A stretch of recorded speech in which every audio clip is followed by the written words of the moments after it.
Une communauté s'est installée tout près de la Porte aux Boules. C'est une communauté du voyage dans le temps.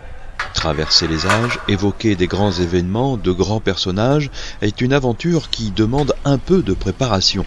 L'aventure a commencé dans sa partie la plus visible. Cette aventure, c'est celle du spectacle Son et Lumière des pêcheurs de temps. Près de 30 mètres cubes de matériel divers sont déversés là.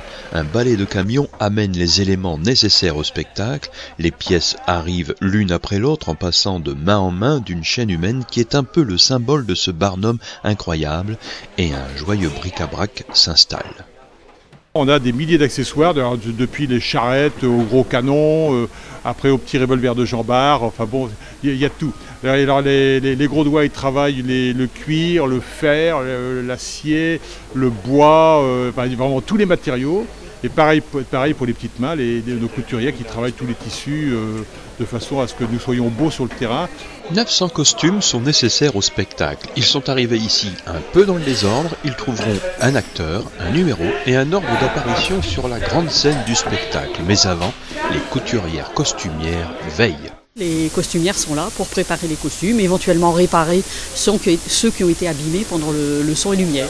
Mais avant de les réparer, il faut les fabriquer. Tout au long de l'année, il y a un atelier couture avec à peu près 9 à 10 personnes pour coudre les costumes, les fabriquer. La ruche bourdonne, toutes les ouvrières sont au travail, chacune à sa tâche.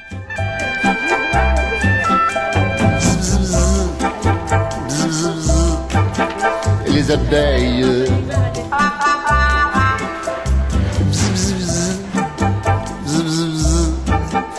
Les abeilles.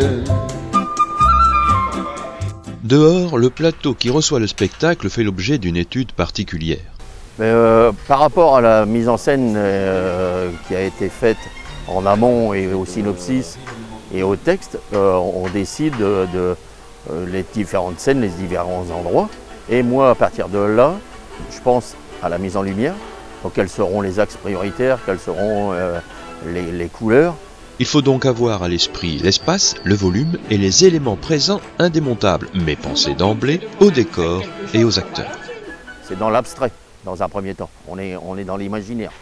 Après, on passe dans le concret, le réel, avec donc tout ce qui est implantation des projecteurs.